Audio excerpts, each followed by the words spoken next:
Last week we did packing day, which was getting all of our gear in our bags and making sure we have everything we need, going through checklists.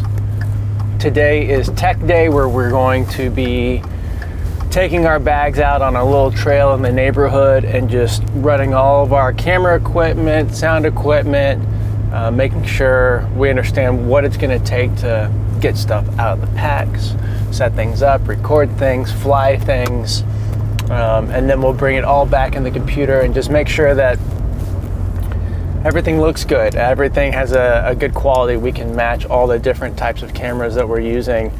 Have ourselves a little fun tech day.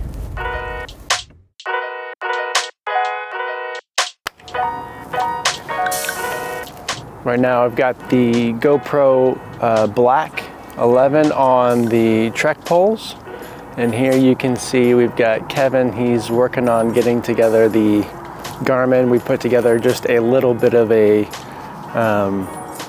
map route on it to test it out, make sure our map share is working for family, friends, loved ones. I think first up will be launching the drone.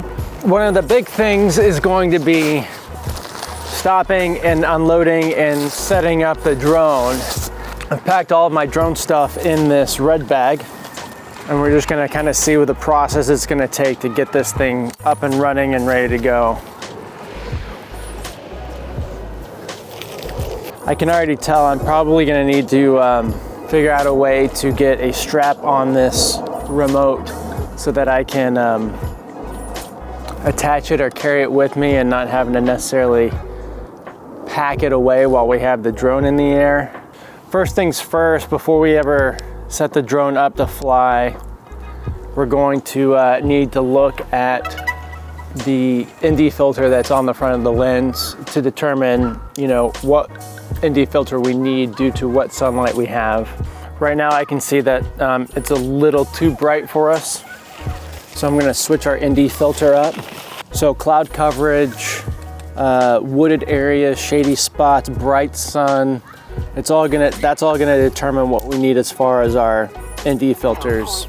If you're not familiar what ND filters are, it's neutral density. It's basically sunglasses for your camera.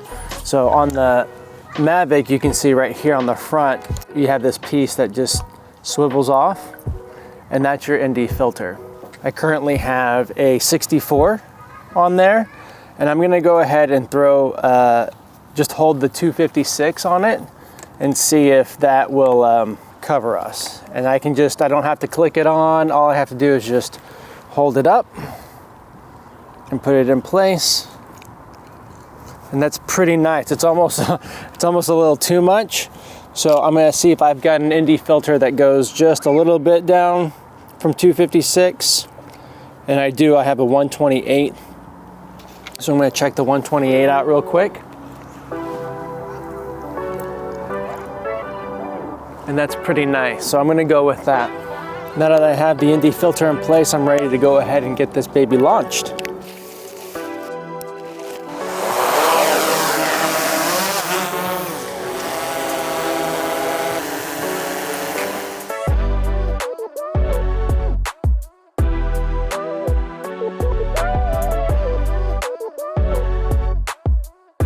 It's been a long day. 17 and a half miles so far. Easy. Little sunburn on the neck, but nothing too serious. I think, this is just testing again another angle of like what's the actual stability and angle of a shot like this. Is it easy to sync, our mics? How do I reverse this camera? So right now you're recording. Yeah, for sure. But you're recording in portrait instead of landscape. So there you go. It just seems like everything's like tinted a washy. Little, like. Yeah, it does. Let's just try it. You want to hit record? Just get a couple, yeah. Just to see what's up. So this is second clap. Okay. So look at your stabilization on that. All right, so we're trying Filmic Pro, which is a nice pro app that you can download for both Android and Apple. devices. Woo! That's blown out. Yeah, you kind of wonder how it should. You should be able to set like auto exposure. Sure. So it looks like it is probably on a lock, but it's locked Sure. hot. Sure. Let's see what it looks like just spun around. I'm curious. Yeah, you might hit record again. Yep. So let's get out of here. Here. Boom. Boom. Boom. So we adjusted some settings, and this picture looks way better. It actually looks good. Way better. Yeah, I'm digging that. Not bad.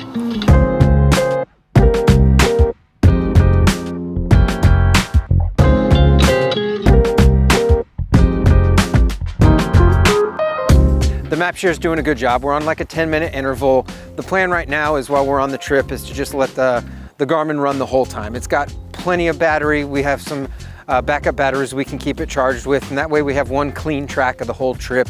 People that are looking, friends and family that are looking to see where we are will always know. They can always send out a message. We can always send them a message, and we don't deal with the issues of like, oh man, we forgot to start tracking. We've been hiking for 3 hours or anything goofy like that. I did this on the last trip at Eagle Rock, and I came, what were we, 2 days out, I think? And I think my battery was at like 94% when we stopped.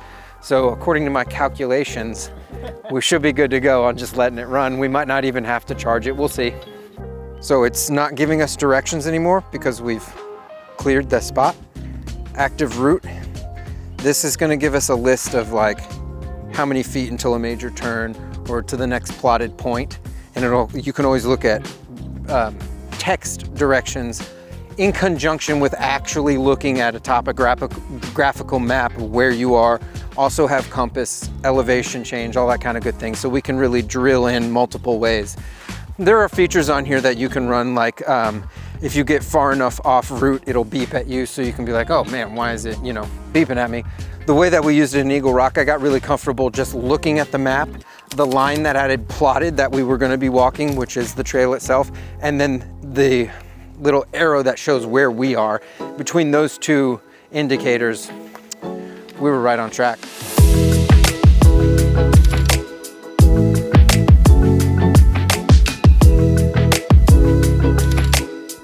So this is testing the iPhone. I'm doing it in selfie mode, still using Filmic Pro. We're testing the Garmin messages. We threw all of our stuff into airplane mode, still have Wi-Fi and Bluetooth enabled, but we're testing our emergency messages and some of our preset messages.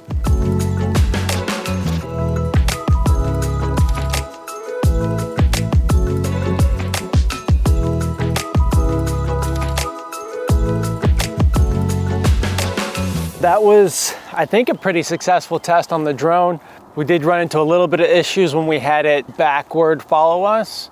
It got stuck a little bit in the trees, and we had to turn off obstacle avoidance in order to manually fly it out of the thick stuff. What's really great about this is we've got 3 batteries for the drone, and each battery should give us about 45 minutes of flight time, which should be more than enough for the whole trip. I do, however, have the charger and the backup battery banks, just in case we run into an issue where we get really drone happy. I'd say one of my only concerns about taking this drone on the trail is the fact that there are so many regulations when you're in and around and near national parks. It does a really good job of connecting to satellites, and if you keep your maps and things updated, your firmware updated, it should tell you not to fly in a place that they won't allow you to take off, basically. If you're not supposed to be flying in a place that you're in. So hopefully it does that for us and we're not breaking any rules. I don't want to break rules or laws to get a cool shot. It's just not worth it.